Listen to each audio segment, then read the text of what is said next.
Orange listed, orange listed, orange listed.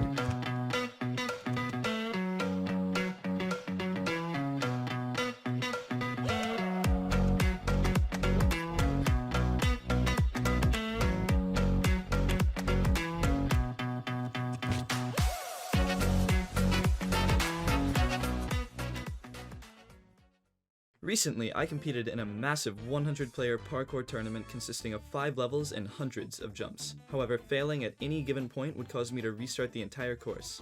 That meant if I got to the last jump of level 5 and died, I would have to restart at the beginning of level 1.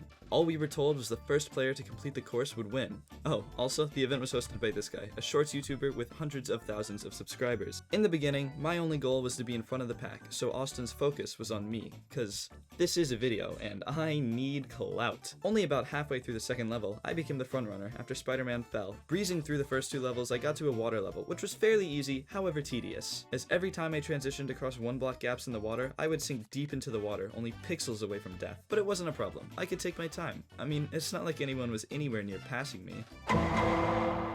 Okay, so yeah, somehow they were swimming faster than me and actually gained some ground. But after pulling some risky maneuvers, I retained my first place position and moved on to the 3rd level. This seemed to be the first level that presented some challenge. Although it wasn't terribly difficult, it was confusing as there were multiple paths to take. While I was searching for the optimal route, I accidentally let a player pass me. Luckily, they died only seconds later and I was back in the front, swiftly completing the chain and wall jumps to move on to the soul sand level. The 4th level was similar to the previous ones. However, given the mechanics of soul sand, I had to stand on the very edge of the block to avoid being slowed down by it, which was risky and caused some close calls. But I managed to avoid death entirely. And I did it. Most of those who were close to me on the water level had failed, and I was the undisputed champion thus far. This was it, the last level. I made it here so easily.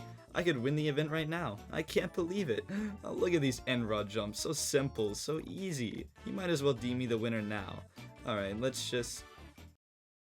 Well, fuck. A minor setback. I breezed through the first 4 levels once again, reaching the final level for a second time before a single other player reached it even once. But this time, checkpoints were turned on, which would allow me to immediately respawn on the final level if I died, but also allow for those behind me to more easily catch up. And anyone who reached the final level would stay there for the rest of the competition. However, I did not yet realize the extreme difficulty of the last level, nor did I realize just how crucial those checkpoints would be. My first run actually went rather well. I made a few quad jumps at Diagonal Neo and several more tight turns and dangerous falls, but I failed this jump right here. I got a little bit farther on my second run, failing on these glass pane Neo ups. After this, I seemed to perform worse. I kept failing until 11 minutes later I finally beat my current record, and then I failed right after. But then I noticed just how many people had reached the last level as they covered my field of view, making it almost impossible for me to get out of the beginning segment of the level. Even more concerning, I saw a few people actually making decent progress on the course, almost reaching my record distance. After the event had been going on for half an hour already, Austin started nerfing sections of the parkour, mostly to help me continue making progress because I seemed to be the only one making it anywhere near the end. However, he also destroyed many of the obstacles that were holding back the horde of players, giving them more opportunities to attempt and learn how to make future jumps, putting pressure on me to finish the course before I could be surpassed by other players. Then, I had one of my best runs yet. I got to one of the last few jumps before the final climb to the top, but looking at the jump, I realized just how hard it would be. But then, I decided to use my recognizable skill to my advantage. Austin knew I was the only one capable of making it this far at this point, and I didn't want to attempt a jump that I could only pass with a 10% success rate, so I assumed he didn't want me to fail either, as the event would take an unreasonable amount of time if I continued restarting the final level. So I sat, and urged him to destroy the trapdoors on the sides of the blocks by shaking my head, as I couldn't message him in any way. After minutes of staging a sit-in protest, he broke the trapdoors, and I instantly moved on to the final tower. Failing a few jumps and being mere pixels away from death, I finally reached the top. This was it, the final jump, and it was just a slime bounce away. How hard could it possibly be? I mean, it's not like I've lost any progress on this course due to my arrogance so far. I might as well just wing it. I'm just gonna go for it, this seems pretty easy. Wait, no!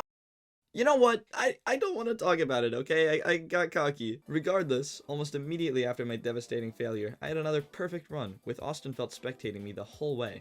As I left those behind me in the dust, I reached the final climb again and breezed through it with ease. Then, at the top of the tower, I saw a notorious player, Urchin. Luckily, he failed soon after I saw him, but now that I knew one of the undisputed champions of Ostenfeld events was not only present, but making substantial progress on the parkour, the pressure was on.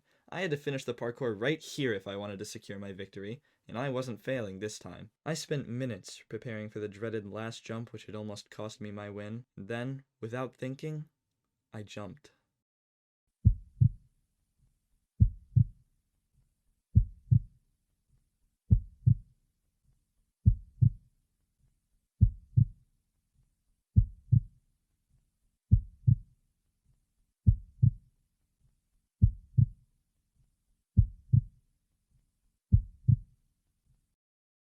Yes! I made it! Oh my god! I did it!